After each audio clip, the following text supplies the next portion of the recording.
there are two Russian YouTubers who prank called Henry Kissinger. And it's Vovan and Lexus. It's the same guys who prank called Ben Wallace, our defense secretary, and George Bush when he does the plane thing. I just want you to watch this clip. It's under a minute. And they ask Henry Kissinger who blew up Nord Stream 2. This is real. This is not, I mean, it's a prank call, but it's a real one.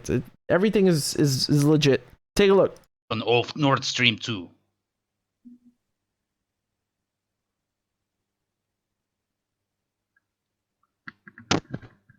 How do you think? Who is behind of explosion of Nord Stream 2?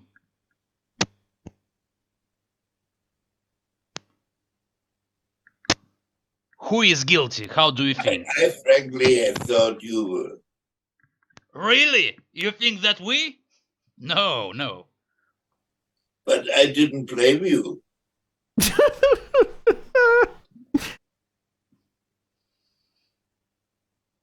I would not say that as a criticism. So, in case this wasn't clear, they're pretending to be Zelensky. And it's like, he said, I thought it was you. And then when Zelensky, quote unquote, said, really? You thought it was us? Kissinger is like taken aback. I was not trying to blame you, Mr. President. Jesus, man. Like they were offended or something. I mean, look, we didn't need Henry Kissinger to confirm it, but you know, out of all the monsters, what do you think? Mr. Foreign Policy expert, right? They love to tout him as the like he's such a political genius or something. Okay, who did it? He thinks it's Ukraine. I mean, look, Ukraine does not have the capacity to do something like that. You know, this. I need to make this very clear.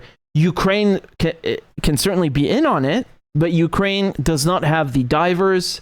Ukraine does not have the experience. Ukraine does not have the know-how to do something like this.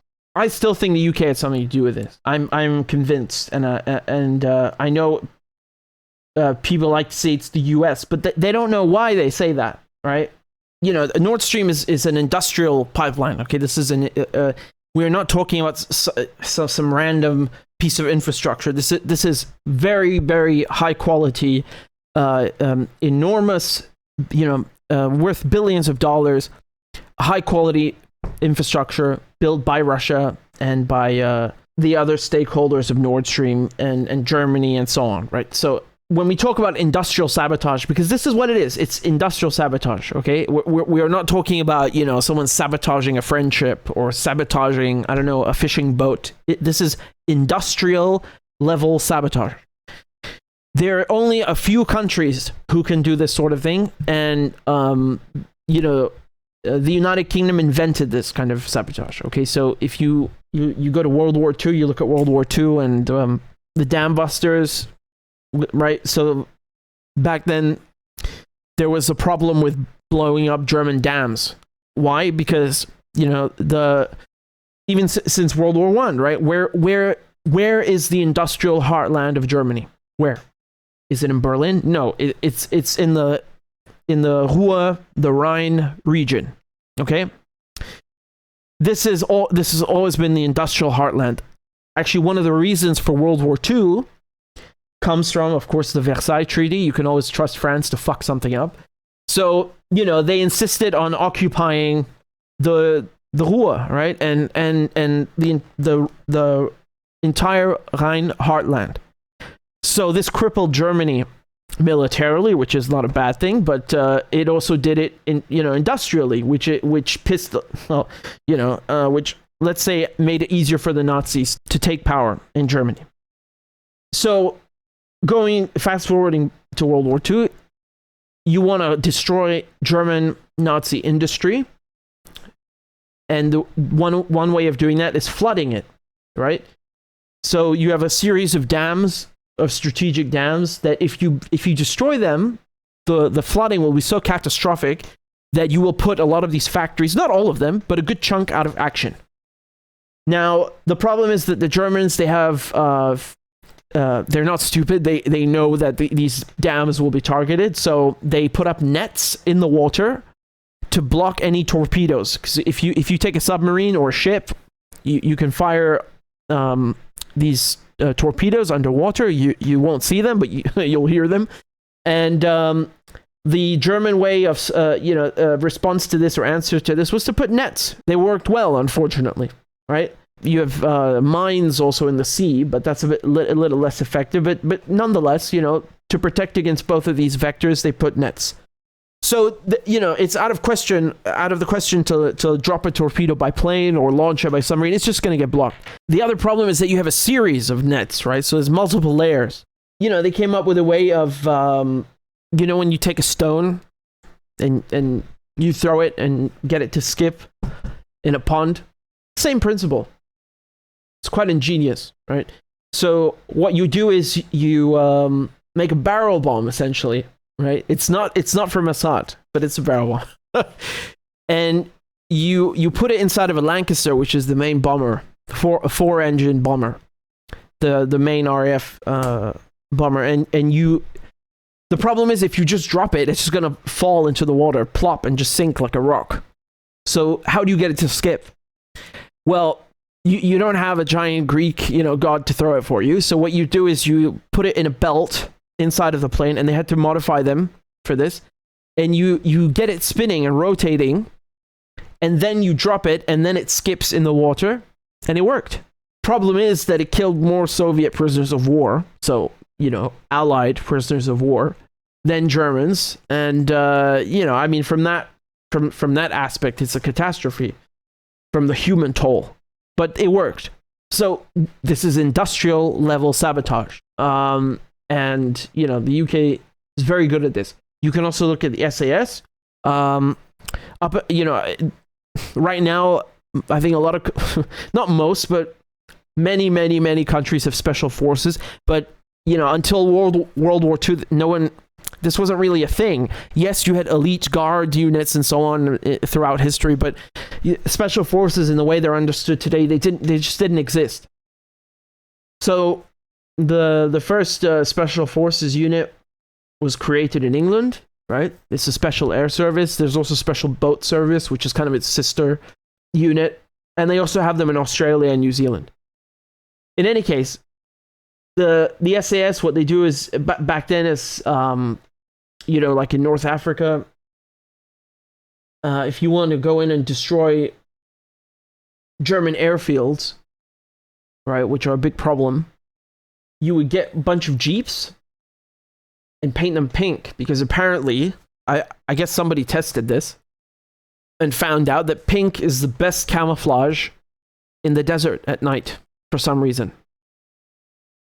And they would get these jeeps and put a 30 caliber machine gun on the back, and it sounds very simple and maniacal, but you have one driver and someone on the back with the machine gun, and you just burst through the goddamn gate and start shooting up all the planes and throwing grenades. So again, this is perhaps not the industrial level of sabotage that you had on the German dams, but it's in the same kind of spirit, right? Like I said, this is something that was pioneered in England and not the United States, even though, again, the United States have caught up and surpassed in many ways.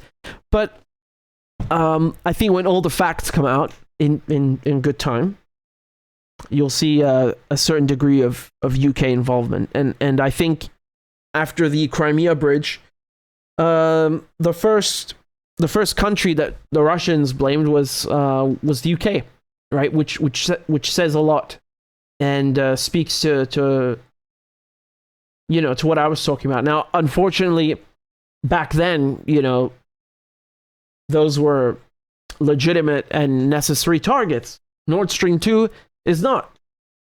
Nord Stream 2, the only reason they did it is to sever relations between Europe and Russia, because one of the ways that you can mend ties, between countries and set them on a path for peace is you promote economic, bilateral economic investment and trade and so on, right? So that was a lot of the thinking behind the European Union, although, I mean, the European Union is...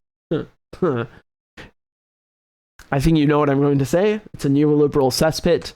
But one of the ideas is that if France invests in Germany and Germany invests in France, then they would have no reason to attack each other, right? It doesn't make any sense, because if I build something, in this country, why would I go and blow it up?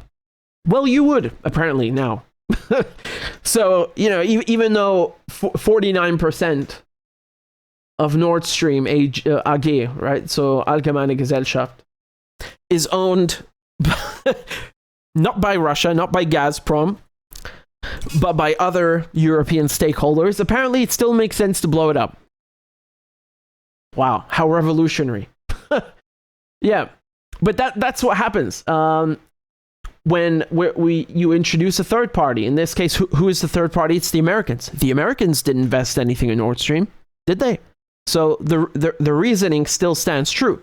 I guess whoever came up with this thinking didn't plan for or take into account the fact that a third party will come just blow it up on behalf of the second one or something. So that's what happened. Henry Kissinger has said it, just not in this video. He's said it before, just like, a lot of other US officials. They don't like Nord Stream. They never liked Nord Stream. They hated it since the moment they built the first one. They never wanted this because their incentive of selling American gas has indeed come to fruition. They wanted to make money. And you can see that now. It's about selling LNG.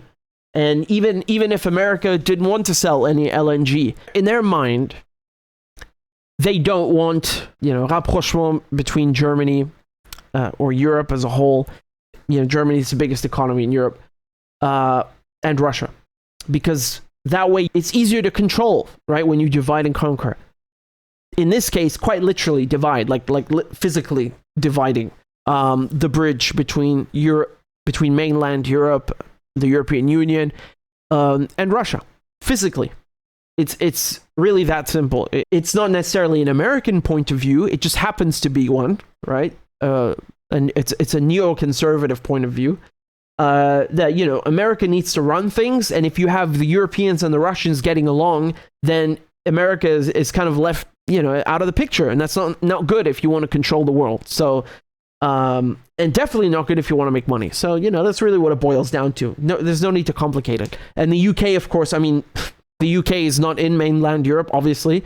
The UK does not get any, or close. It gets close to none of its gas. From Nord Stream. It's not connected to Nord Stream in any way. It's just why not blow it up?